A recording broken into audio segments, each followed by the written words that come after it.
Hi friends, welcome है आप सभी का। नमस्कार, जोहार। देखिए, आप लोग का वीडियो लाने में काफ़ी ज़्यादा लेट हो गया।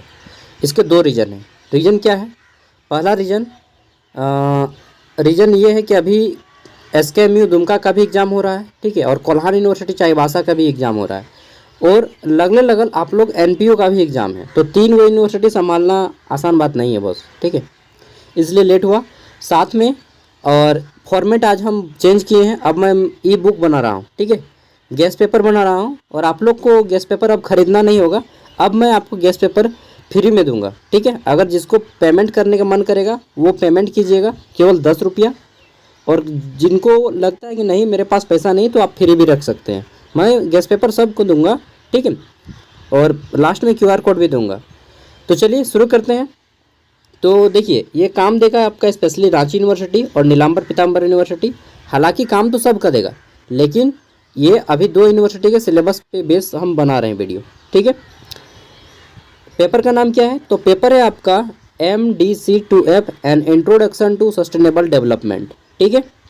MDC paper 2F an introduction to sustainable development का यह आपके केवल 10 महत्वपूर्ण प्रश्न उत्तर हैं, जो आपके सभी के काम में आएगा। BA BCom BSc कुछ भी कर रहे हो आप, ठीक है, सबके काम में आएगा। आप लोग का एग्ज़ाम है कल ही, मुझे मालूम है, और रांची यूनिवर्सिटी का आने वाला है, और फ्यूचर में जिनका भी एग्ज़ाम होगा सबके काम में आएगा, ठीक है।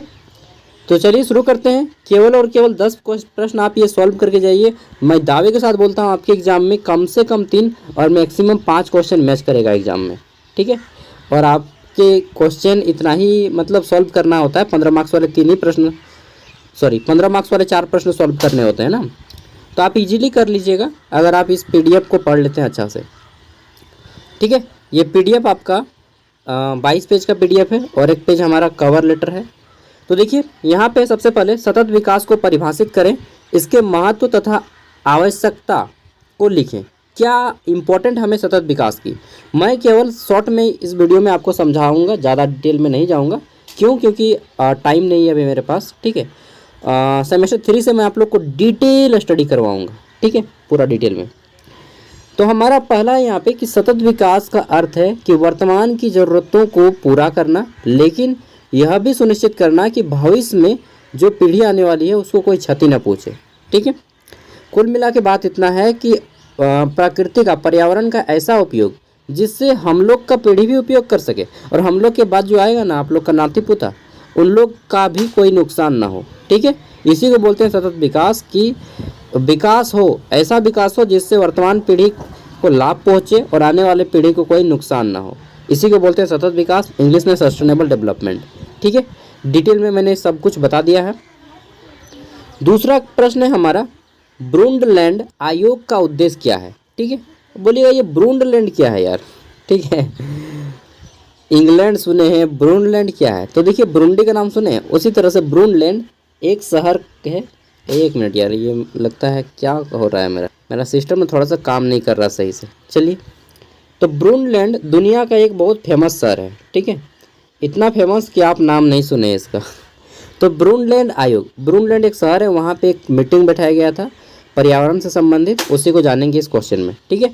तो ब्रूंडलैंड आयोग का मुख्य उद्देश्य दुनिया भर के देशों में सतत विकास के लक्ष्य की ओर निर्देशित करना था, ठीक है। सतत विकास को लेकर वहाँ पे निर्णय लिया गया था, और इसे पर्यावरण और विकास पर विश्व आयोग के नाम से भी जाना जाता है, ठीक है। विस्तार से अगर जाने तो ब्रूंडलैंड आयोग, जिसे पहले पर्यावरण और विकास पर विश्व आयोग के नाम से भी जाना जाता था। 1 मार्क्स का आ सकता है कि पर्यावरण और विश्व आयोग के नाम से किसको जाना जाता है? तो ब्रूंडलैंड आयोग को, ठीक है। आगे बात कर लेते हैं। तो अगला हमारा, एक मिनट, थोड़ा आज मेरा सिस्टम अच्छा से वर्क नहीं कर रहा है, उसको दिखाना पड़ेगा। विस्तार से बात कर लेते हैं, ठीक है, और विस्तार से। तो संयुक्त राष्ट्र, ठीक है, संयुक्त राष्ट्र यूनाइटेड नेशन का एक उप संगठन था, ठीक है। कौन? यही विश्व विकास आयोग के नाम से जाना जाता था। और यह जो है यूएनओ का नाम सुने ना, यूनाइटेड नेशन ऑफ ऑर्गेनाइजेशन, संयुक्त राष्ट्र संघ, इसका एक पार्ट था। इसका उद्देश्य था कि सतत विकास की ओर जो भी अवधारणा है उसको स्पष्ट करना, दुनिया के देशों तक पहुंचाना और पर्यावरण को सुरक्षा देना, ठीक है।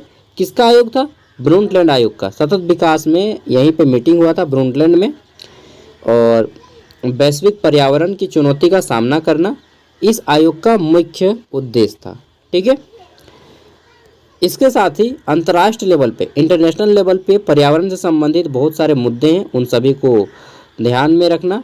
और एक चीज़ जान लीजिए कि क्वेश्चन आ सकता है, ब्रूंडलैंड आयोग कब, ब्रूंडलैंड आयोग में अंतर्राष्ट्रीय आयोग ने 1987 में हमारा साझा भविष्य नाम रिपोर्ट प्रकाशित की। तो यहाँ पे आपका 1 मार्क्स का क्वेश्चन आएगा कि हमारा साझा भविष्य।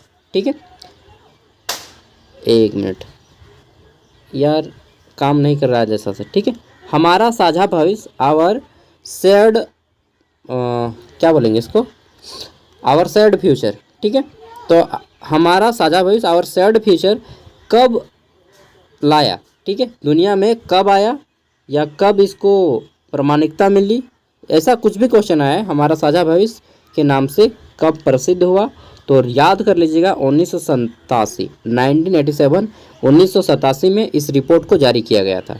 ठीक है, जिसे ब्रूंडलैंड रिपोर्ट भी कहा जाता है, क्योंकि इस शहर में जारी किया गया था, इसीलिए इस ब्रूंडलैंड शहर कहा गया। मान लीजिए रांची शहर में जारी होता तो रांची रिपोर्ट बोलते हैं या रांची आयोग बोलते हैं। ठीक है, 1987 में ब्रूंडलैंड में यह रिपोर्ट जारी हुआ, इसी कारण इसको ब्रूंडलैंड रिपोर्ट कहते हैं। ठीक है, हमारा साझा भविष्य, नाम सुने होंगे आप। नेक्स्ट है हमारा, जिसमें सतत विकास की अवधारणा को परिभाषित किया गया था, इसे लागू करने के लिए सुझाव दिए गए थे, और ब्रूंडलैंड आयोग ने विश्व के जितने भी देश हैं, ठीक है, संगठन हैं, इनके सरकार और गैर सरकारी संगठन, सरकारी हो या प्राइवेट हो, इन सभी से सहयोग मांगा, और ताकि हमारा पर्यावरण बच सके। ठीक है, और हम लोग पर्यावरण का उपयोग करें ऐसा जिससे हमारा आने वाला फ्यूचर भी उसके अच्छे से उपयोग कर सके। ठीक है, फिर 1992 होता है, 1987 में ब्रूंडलैंड आयोग हुआ। ठीक है, उसके 5 साल बाद, ठीक है, 5 साल बाद 1992 में एक सम्मेलन होता है जिसको पृथ्वी शिखर सम्मेलन के नाम से जाना जाता है, जहाँ पे एजेंडा 21 का विकास हुआ। ठीक है, तो एक क्वेश्चन आता है यहाँ पे 1 मार्क्स का कि विश्व पृथ्वी शिखर सम्मेलन कब आयोजित किया गया, 1992 में। ठीक है, कहाँ पे, रियो डी जेनेरियो में, ये हम लोग आगे पढ़ेंगे। चलिए, तो 1 मार्क्स वाले क्वेश्चन आप लोग नोट करते चलिएगा। ठीक है, अगला हमारा प्रश्न है, रियो डी जेनेरियो के पृथ्वी शिखर सम्मेलन का एजेंडा 21 क्या है, इसके बारे में डिटेल में बताइए।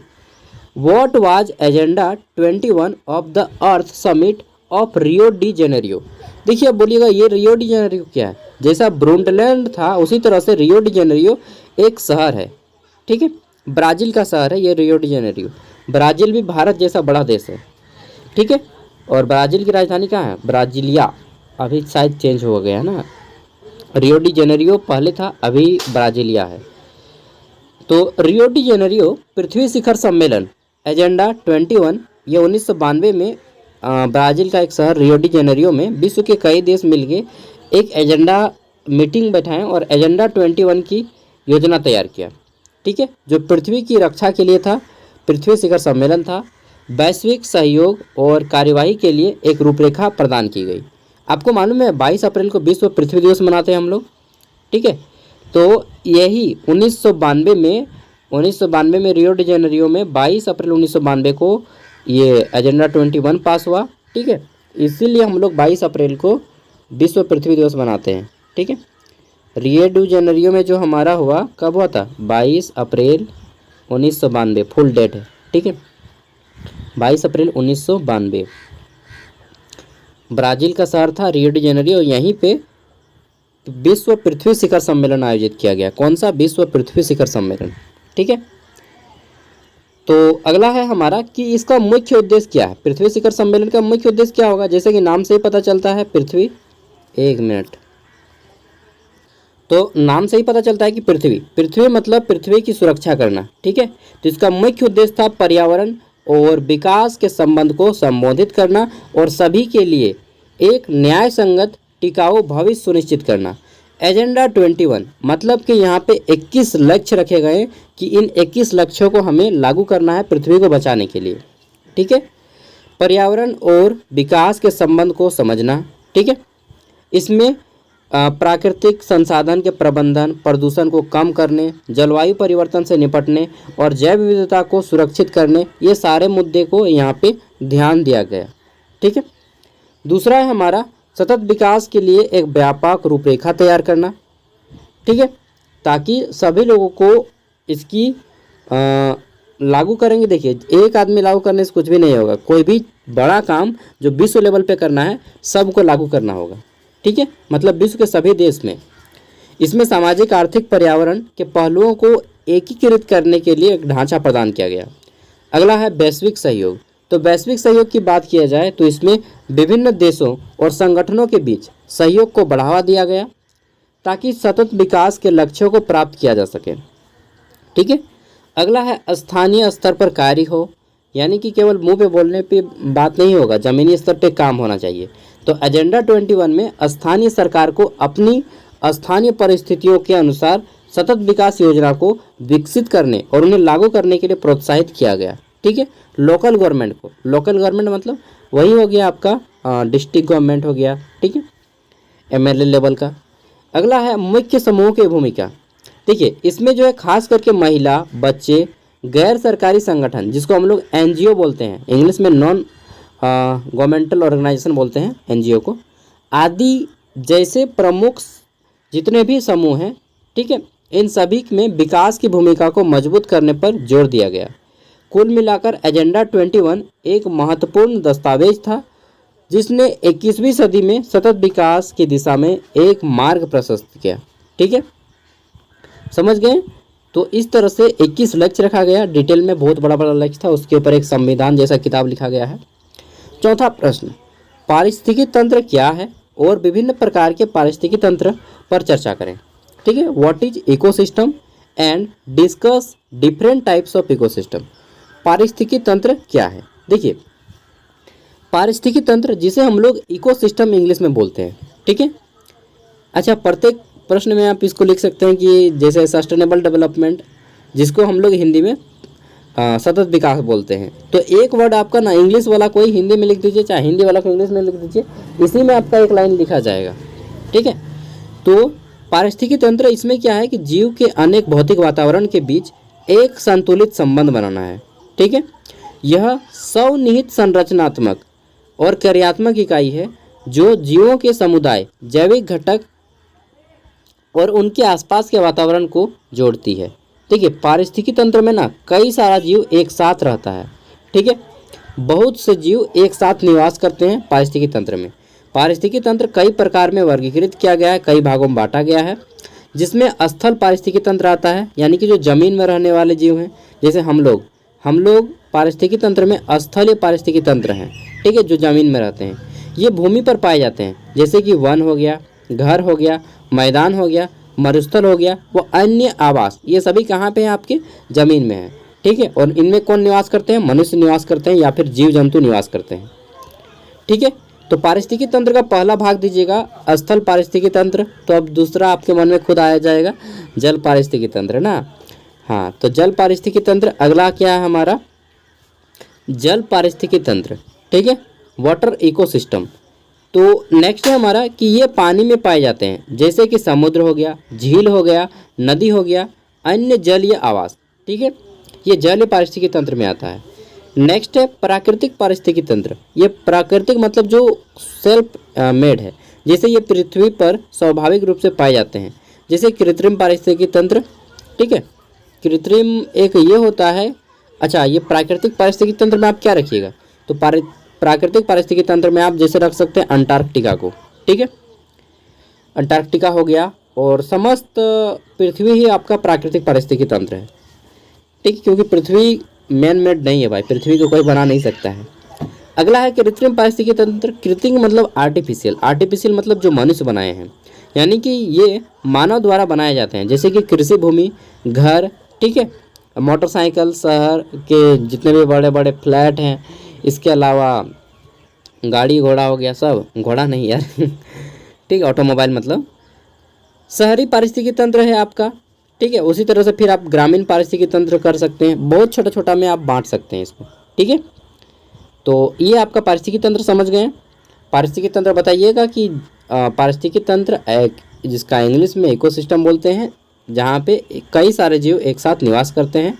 इसको कई भागों में बांटा गया है, जल पारिस्थितिकी तंत्र, स्थल पारिस्थितिकी तंत्र, कृत्रिम पारिस्थितिकी तंत्र, ठीक है, शहरी पारिस्थितिकी तंत्र, ग्रामीण पारिस्थितिकी तंत्र, मरुस्थलीय को भी आप अलग कर सकते हैं। चलिए नेक्स्ट है हमारा यहाँ पे, अच्छा और भी ज़्यादा अलग करना है तो कर सकते हैं वन पारिस्थितिकी तंत्र, ठीक है, और फिर आप कर सकते हैं समुद्र में कर सकते हैं महासागर पारिस्थितिकी तंत्र, ठीक है, नदी पारिस्थितिकी तंत्र। जितना आपको डिटेल में लिखना है लिख सकते हैं। अगला है नवीकरणीय और गैर नवीकरणीय प्राकृतिक संसाधन क्या है, ठीक है, what are renewable and non renewable natural resources. तो देखिए, एक होता है रिन्यूएबल जिसको हम लोग दोबारा यूज कर सकते हैं, एक होता है नॉन रिन्यूएबल जिसको दोबारा यूज नहीं कर सकते हैं, ठीक है। तो नवीकरणीय संसाधन वे संसाधन हैं जो उसको हम दोबारा यूज कर पाएंगे, ठीक है, जो समय के साथ प्राकृतिक रूप से पुनः प्राप्त किया जा सकता है, मतलब सिंपल सी बात, जिसको हम लोग दोबारा यूज कर सकते हैं। जैसे कि सूर्य का प्रकाश डेली हम लोग यूज करते हैं, ठीक है, हवा डेली यूज करते हैं, ख़त्म नहीं होगा कभी भी। पानी कभी ख़त्म नहीं होगा, क्या है, पीजिएगा फिर वो कहाँ जाएगा, ज़मीन पे जाएगा ठीक है, आप बाथरूम में जाके निकाल दीजिएगा, फिर वो ज़मीन पे जाएगा, फिर वो रिप्लाई होके फ्रेश होके आपको ही मिल जाएगा। तो पानी कभी ख़त्म नहीं होगा, ठीक है। फिर क्यों बोलते पानी बचाओ पानी बचाओ, अरे यार पानी बचाओ, पीने का पानी बचाओ, ठीक है।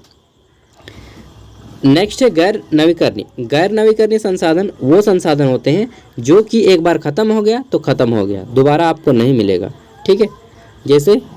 जैसे कि कोयला हो गया, पेट्रोलियम हो गया, ठीक है, जीवाश्म ईंधन, कोयला, पेट्रोलियम, तेल, प्राकृतिक गैस जो एलपीजी वगैरह आप यूज करते हैं, ठीक है, समझ गए।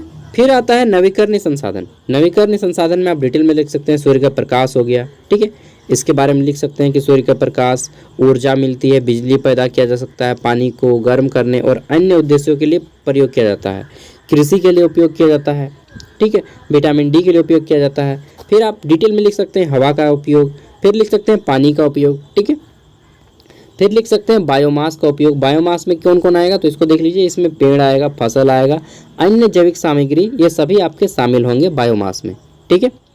फिर आता है आपका भूतापीय ऊर्जा, ठीक है, थर्मल पावर।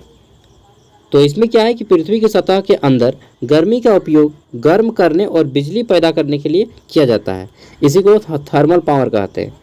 फिर गैर नवीकरणीय में आप लिखिए कि गैर नवीकरणीय संसाधन, ठीक है, गैर नवीकरण में जीवाश्म ईंधन, जिसमें कोयला के बारे में और डिटेल में लिख सकते हैं कि खाना बनाने के लिए यूज करते हैं, फैक्ट्रियों की रोटी कहा जाता है कोयला को, तेल, प्राकृतिक गैस, इन सभी का उपयोग होता है। खनिज, बहुत सारे खनिज है जैसे कि तांबा हो गया, धातु हो गया, ठीक है, एक मिनट इसको हटा देते हैं, हाँ। उसके बाद आपका बॉक्साइट हो गया, यूरेनियम हो गया, ठीक है, आधा से ज़्यादा खनिज तो झारखंड में ही मिलता है, ठीक है। परमाणु ईंधन, इसमें आ जाता है आपका वही यूरेनियम, और मालूम है झारखंड का एक शहर है जादूगोड़ा में यूरेनियम निकलता है, जिसका बहुत ज़्यादा साइड इफेक्ट वहाँ के लोगों को झेलना पड़ रहा है, ठीक है। मालूम नहीं कब गवर्नमेंट सोएगी जागेगी, मतलब सोए ही है, ठीक है। मुझे सीएम बना दो यार, मैं ना झारखंड को सबसे पहले शिक्षित करूँगा, झारखंड का राज्य की भाषा इंग्लिश करूँगा, ताकि गरीब का भी बच्चा इंग्लिश मीडियम में पढ़े, गरीब सरकार का भी, मतलब हर बच्चा इंग्लिश मीडियम में पढ़े, सरकारी स्कूल में भी इंग्लिश मीडियम में पढ़ाई हो, ठीक है। उसके बाद बहुत कुछ करना है चलिए इतना बड़ा ख्वाब मत देखो सागर, पूरा नहीं होगा चलो नेक्स्ट है हमारा अतिरिक्त जानकारी।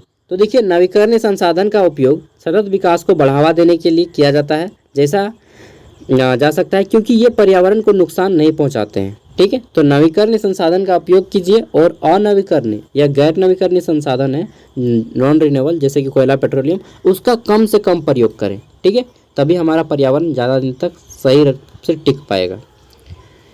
नेक्स्ट है हमारा, अच्छा आपको मालूम है कोयला निकलता है झारखंड में झरिया से, झरिया हो गया, खास करके उत्तरी कर्णपुरा, पलामू साइड में, और संथाल परगना, जहाँ पे कोयला निकलता है ना, वहाँ पे देखिएगा आदमी रहता नहीं है, ठीक है, वहाँ का एरिया में धंस जाता है अचानक से। चासनाला दुर्घटना हुआ था धनबाद में, उसके ऊपर एक मूवी भी बनी अमिताभ बच्चन की, ठीक है, आप देख लीजिएगा। काला पत्थर भी एक मूवी बनी है, ठीक है, काला पत्थर नाम से, चासनाला दुर्घटना के ऊपर, और शत्रुघ्न सिन्हा है और अमिताभ बच्चन है, वो गाना भी है, एक रास्ता है जिंदगी जो थम गए तो कुछ नहीं। उसके बाद बोलता है, ये कदम किसी मुकाम पे जो जम गए तो कुछ नहीं। ठीक है, देख लीजिएगा, अच्छा मूवी है काला पत्थर। नेक्स्ट है हमारा स्थिरता और सतत विकास की ओर संकल्पना से आप क्या समझते हैं। 2 वर्ड है यहाँ पे, दोनों वर्ड का परिभाषा जानिए, ये क्वेश्चन समझ में आ जाएगा। पहला है स्थिरता, दूसरा है सतत विकास। सतत विकास तो आप समझ चुके हैं कि ऐसा विकास जिसमें हमारा भी भला हो और आने वाला हमारा जो बच्चा होगा, ठीक है, उसका भी भला हो। बोलिएगा यार अभी तो शादी उदी कुछ नहीं हुआ है, भला सोच रहे हैं। ठीक है, तो अभी टाइम लगेगा ना, 5 साल लगेगा आप लोग को, मुझे 1-2 साल में हो जाएगा यार। जीएफ वगैरह नहीं है, नहीं तो फिर तो बातें क्या था। अच्छा, किसी किसी को विश्वास नहीं होता है कि मेरा जीएफ नहीं है, सही में नहीं है, रियलिटी बता रहा हूँ। ठीक है, नहीं है बॉस, चलिए नहीं है तो नहीं है। आगे बढ़ते हैं। तो स्थिरता यानी कि सस्टेनेबिलिटी एक ऐसी स्थिति है जहाँ कोई प्रक्रिया, ठीक है, या प्रणाली वर्तमान और भविष्य दोनों की आवश्यकताओं को पूरा करने के लिए एक तरीके से काम करती है जो पर्यावरण को नुकसान नहीं पहुंचाती है। ठीक है, समझ गए। तो सतत विकास का ही दूसरा नाम स्थिरता हम लोग बोल सकते हैं कि एक प्रक्रिया है जिसमें हम लोग वर्तमान पीढ़ी और भविष्य को दोनों में ध्यान रख के पर्यावरण का उपयोग करते हैं, उसी को स्थिरता बोलते हैं। ठीक है, सतत विकास जिसको सस्टेनेबल डेवलपमेंट बोलते हैं, यह भी वैसा ही है कि एक ऐसा विकास जो वर्तमान की ज़रूरतों को बिना भविष्य की पीढ़ियों की ज़रूरतों को प्रभावित किए बिना पूरा करता है। थोड़ा सा लैंग्वेज टफ हो गया ना, मतलब कि ऐसा विकास जो हमारी वर्तमान आवश्यकताओं को पूरा करे और भविष्य को कोई नुकसान ना पहुंचाए, इसी को सतत विकास बोलते हैं। और जो यह प्रक्रिया सिखाती है इसको स्थिरता बोलते हैं। ठीक है, यह एक ऐसी प्रक्रिया है जो आर्थिक, सामाजिक, राजनीतिक, पर्यावरण, सांस्कृतिक, सब लिख दीजिएगा, को संतुलित स्थापित करती है। ठीक है, आगे देख लेते हैं। तो फिर आता है आपका सस्टेनेबिलिटी डिटेल में। देखिए, स्थिरता का अर्थ है कि संसाधनों का उपयोग इस तरह से किया जाए कि वे भविष्य में भी उपलब्ध हों।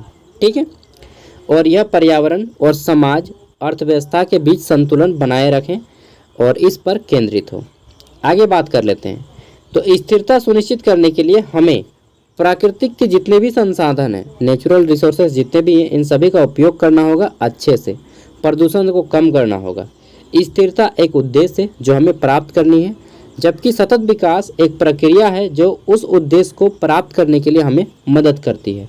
और लास्ट में लिख दीजिएगा कि सतत विकास और स्थिरता दोनों एक दूसरे का पूरक है। ठीक है, सेम आपको सतत विकास में ही पढ़ना है और फिर उदाहरण आपको पढ़ना है क्या क्या। तो देखिए, जैसे उदाहरण में ऊर्जा, सौर ऊर्जा, ठीक है, सोलर पावर, पवन ऊर्जा, ये सभी आपका नवीकरणीय स्रोतों का उपयोग करना और पर्यावरण को कम प्रदूषण करना।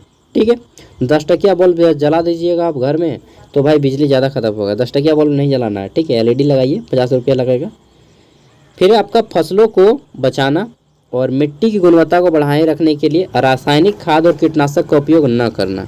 अच्छा, अगर रासायनिक खाद और कीटनाशक का उपयोग नहीं करेगा तो फैक्ट्री सबको बंद कर दीजिए। ठीक है, फैक्ट्री सब बंद नहीं होगा तो जब तक से बंद नहीं होगा, एक बात बताऊँ, ये जो विनाश चल गया है पृथ्वी में, अब ये तभी रुकेगा जब पृथ्वी का सर्वनाश हो जाएगा। सही बता रहा हूँ, चाहे लाख गवर्नमेंट मना कर ले, गवर्नमेंट फैक्ट्री खुद चलाती है और दो लोगों को बोलती है मना करो। वाह रे वाह रे वाह रे गवर्नमेंट। ठीक है, तो अगर गवर्नमेंट फैक्ट्री को ही बंद कर दे तो आदमी कहाँ से उपयोग करेगा, बात ये है। तो गवर्नमेंट फैक्ट्री को बंद नहीं करेगी, मतलब आप घर में खाना बना दीजिएगा माड़ भात और बोलिएगा अरे मीट भात खाओ, कहाँ से खाएंगे यार। आप माड़ भात खाना बनाए घर में और मीट भात खाने बोल रहे हैं, गजब बात कर रहे हैं। तो यही बात हुआ कि बोलनी कुछ और करनी कुछ और। तो भाई ये चलना, मतलब हम लोग को ज्ञान दिया जा रहा है, किताबी ज्ञान की, भाई देखो पढ़ो। ठीक है, तुम लोग ज्ञान लो और हम लोग यहाँ पे प्रदूषण फैलाएंगे। प्रदूषण कौन फैला रही है, गवर्नमेंट फैला रही है। क्यों, कैसे, तो गवर्नमेंट ही फैक्ट्री लगाती है ना यार। गवर्नमेंट फैक्ट्री लगा नहीं देती है तो फैक्ट्री से फिर प्रदूषण निकलता है, वायु निकलता है और उसका कचरा फिर नदी में बहाया जाता है। तो प्रदूषण तो गवर्नमेंट ही फैला रही है। ठीक है, और बोल किसको रही है, आदमी को कि रोको मत यूज करो। अरे भाई तुम खाना बनाएगा सिंघाड़ा और बोलेगा नहीं आलू चॉप खाना है, तो कहाँ से होगा। मेरी बातों को आप समझ पा रहे होंगे। ठीक है, चलिए, सतत उपभोग, तो कम से कम संसाधनों का उपयोग करना है, फिर भी आपको ध्यान में रखना है कि कम से कम उपयोग करें, ठीक है। सेवाओं को बुद्धि से यूज करें।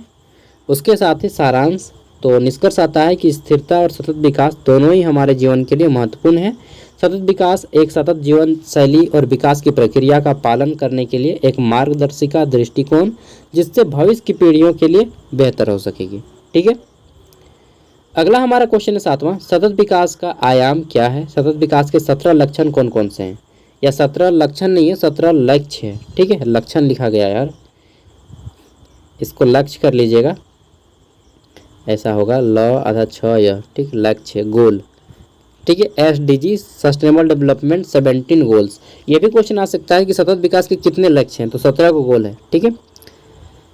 कैरेक्टरिस्टिक्स नहीं होगा, यहाँ पे गोल कर दीजिएगा इसको, ठीक है। गोल मतलब GOAL, गोल मीन्स लक्ष्य होता है। एम मतलब भी लक्ष्य होता है, AIM। बोलते हैं ना कि what is aim in your life, या फिर what is goal in your life. और ऑब्जेक्टिव भी बोलते हैं लक्ष्य को, ऑब्जेक्टिव, गोल, एम, ठीक है।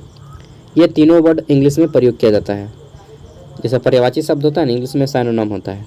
चलिए, तो सतत विकास के 3 मुख्य आयाम हैं, आर्थिक, सामाजिक और पर्यावरण। सतत विकास के कितने आयाम हैं? 3 को। कौन कौन?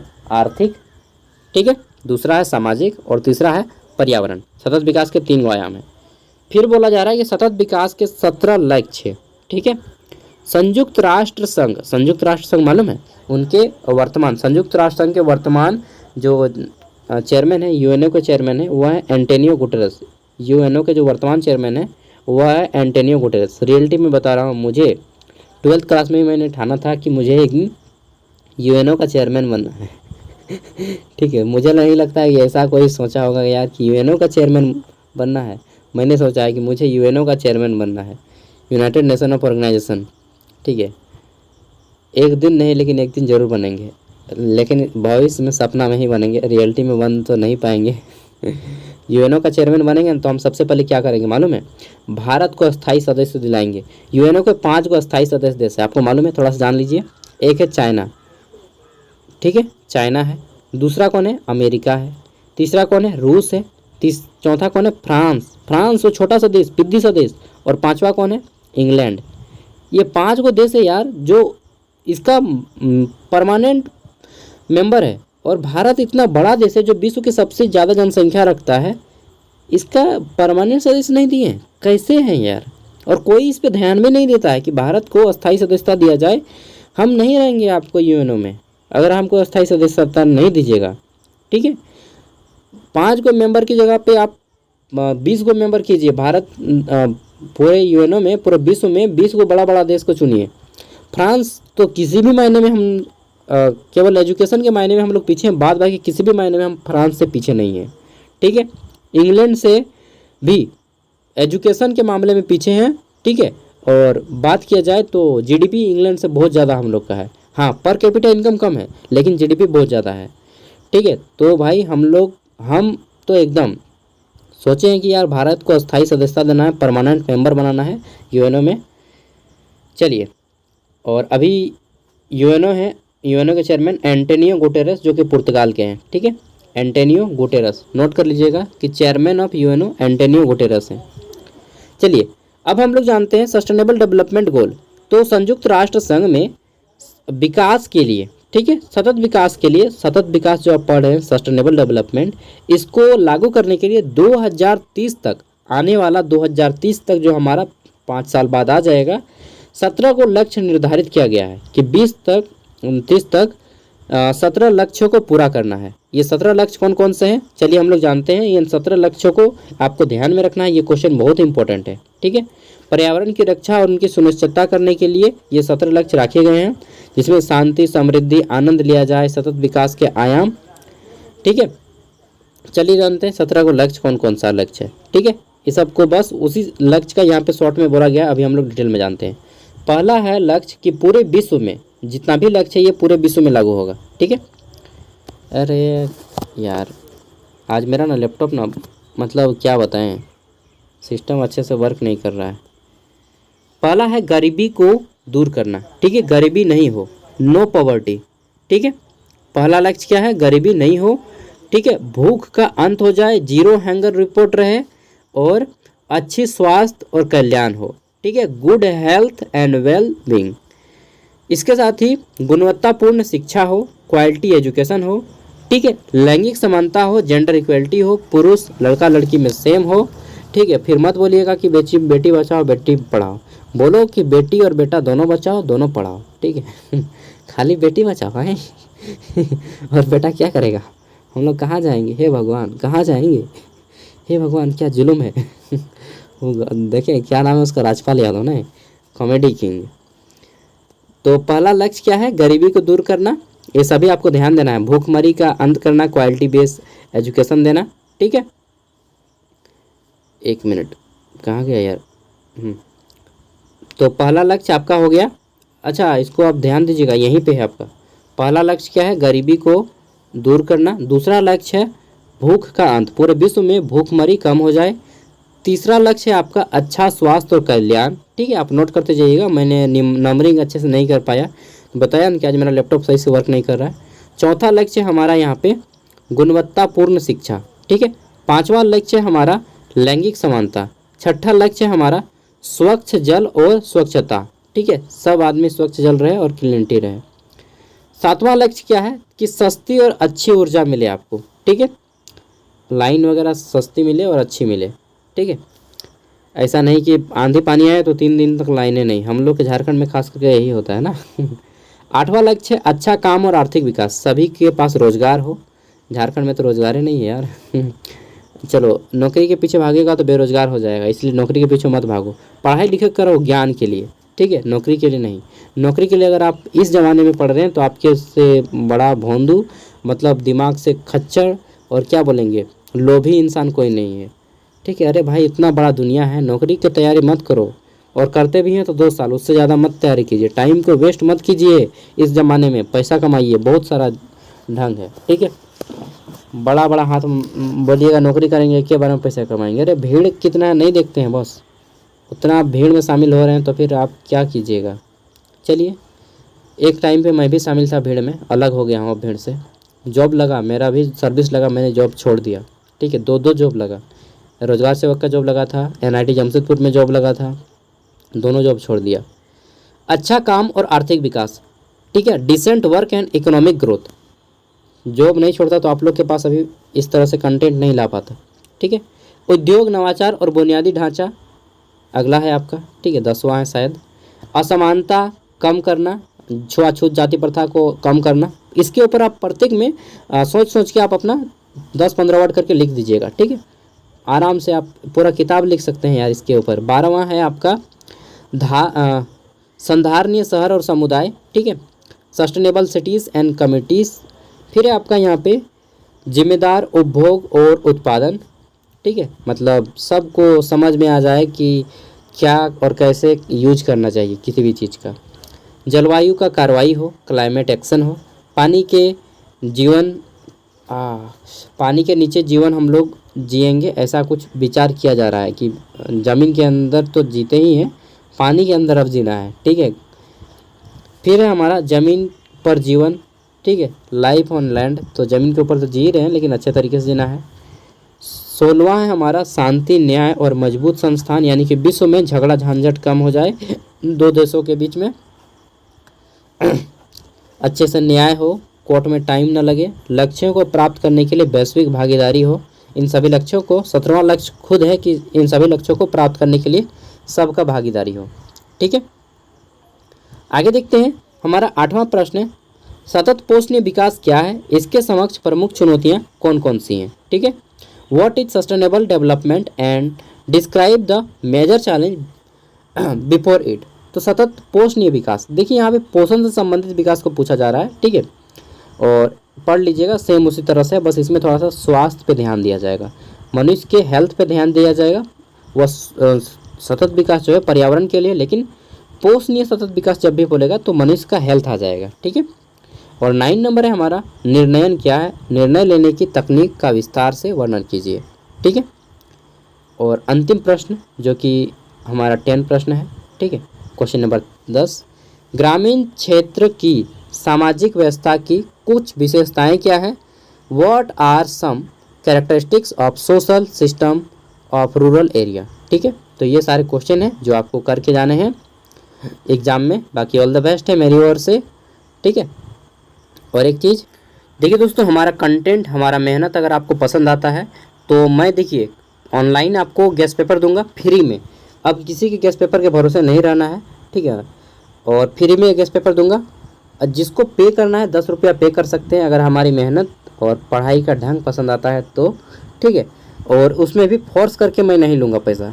मैंने बोल दिया है किसी से पैसे के कारण आपको पढ़ाई नहीं रुकेगा बॉस। ठीक है, तो फ्री में पढ़िए। अगर किसी को लगता है कि नहीं भैया मेरी ओर से 10 रुपया का सिंघाड़ा खा लीजिएगा तो 10 रुपया आप इसमें पे कर सकते हैं, उससे ज़्यादा लेकिन नहीं, केवल 10 रुपया। ठीक है, क्योंकि यार उससे ज़्यादा आपके पास पैसा भी नहीं होगा और मुझे ज़्यादा लेना भी नहीं है।